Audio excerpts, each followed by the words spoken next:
Hey guys. Sorry, there's a bit of weird lighting in here. I just figured that I had some time and I really wanted to address the cheat meal discussion that I started on my Instagram earlier this morning. Um, yeah, cheat meals. They're friggin' amazing. And unbeknownst to some people, they're actually a really critical part of maintaining a healthy lifestyle. And now, so I mentioned this morning that there were sort of three big reasons for me, at least in my opinion, why we need to do them consistently and, in my opinion, smartly. So, I don't remember the exact order of them, but I'm just going to kind of go through them in my own importance level. One of the biggest ones is just that mental break. You are on a diet for however many weeks, however long grind it has to be, and sometimes you just get over it. You're like, man, I've been eating chicken and rice for like 4 weeks and I'm over it. So having that little break and having something else that's not chicken and rice is amazing and just good to kind of give you that little just relax moment. And then you can go back on the diet and feel better about yourself and be satisfied. So that's a huge one. Another one is the actual physiological ramifications of cheating, which is that whole metabolic spike that I was talking about. So basically, when you're at a calorie deficit, when you're on a diet, which most of us are, not many of my clients because I do things a little differently. But when you are on that deficit, your body's metabolism starts to slow down to accommodate the less nutrients that it's getting. So as a result, things kind of just start to slow down and sometimes you plateau. I find that's oftentimes where people do plateau is when things just get too slow. They've been at a deficit for too long. It's just not good for them long term. So having that massive influx of like the burger and the fries or whatever kind of gives your body the jump start that it needs. And it makes it kind of just whoop, just go up right up there. And then it starts digesting things and absorbing things a little faster. And over time, you get that little kind of whoop, and then the weight comes right back off. Like it's not a big deal. So really good physiologically as well for that. And the other one is sort of connected to that is the glycogen store replenishment that you're trying to do as well. So again, in this calorie deficit, you are forcing your body to use its own nutrients and energy, essentially. Glycogen, it's kind of one of our main sources of fuel in the body, stored in the muscle, liver, etc., etc. I could nerd out about it, but basically it uses more of that when it's trying to burn energy and get you through your day. So you have less of it when you're at a deficit like that. So if you give yourself that massive like meal, it gets to refuel all those stores for you, which gives you a lot more energy. You feel really good. And a little bonus is that pump, which, not gonna lie, I'm kind of rocking right now because I just did my leg day. But I got a pump going on anyway. Even though I'm 5 weeks without a cheat. Thanks, coach. Anyway, I digress.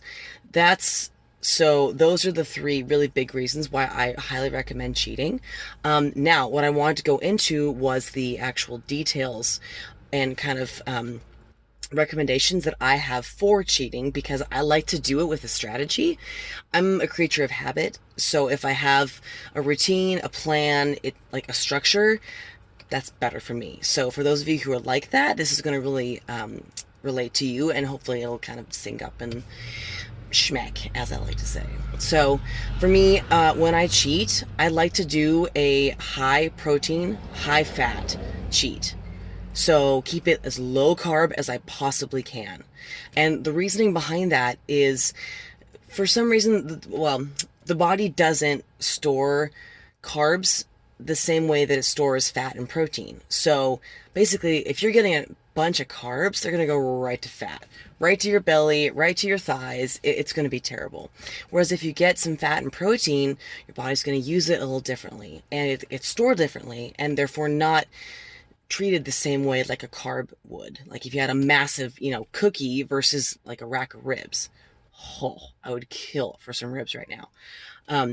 But your body just acts differently with that. And to that point, if you're having a carb cheat like that, you can bet your butt that you're going to get that massive sugar spike. You're going to go zing, and you're going to be super happy and like you're a freaking superhero for like an hour or two, maybe a couple hours, and then you're gonna crash and just feel like crap because you had all that sugar and then your body just goes and you got nothing. So, and then the extra part of that, that's kind of the nail in the coffin, is you start to crave it again. Because as most of us know, sugar is addicting. It's sort of essentially cocaine in the brain. So you're gonna want it again. And it's gonna make it that much harder for you to get back on the diet. So I always say to my clients, if you're gonna do a cheat, keep it higher fat, higher protein, because those carbs are just gonna derail you and they're gonna just bloat you up real bad and just make you feel like crap. It's not gonna be worth it. I mean, a bunch of my clients now will ask them, they'll be like, we don't want to cheat. What do we do? So we do the high fat, high protein cheat. And the biggest things that I would recommend are definitely like a nice rack of ribs.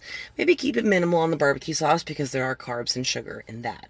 But some nice dry rubbed ribs, maybe a bunless burger with like some bacon and avocado, maybe some cheese if you can handle dairy. I can't, but at this point I'm just kind of talking about things that I would eat because they'd be everything. What else? Ooh, and any kind of like sushi, sashimi stuff with minimal rice if possible, just because then you get all the nice, like satisfying fats and meat of the sushi and all that stuff without the guilt and the bloating of the carbs. So that's the big cheat story. Totally. I, well, my coach usually has me on once a week. My clients will sometimes want to earn it, so I'll set a weight for them to hit. And when they hit that weight, whether it's weight loss or weight gain, whatever, then they can cheat. And then we kind of go through it that way. But structure it so that it's regular in your diet, but it's not all the time. So I usually recommend once a week. And also, a little snippet to that, the cleaner you are during the week, the better you'll be with that cheat.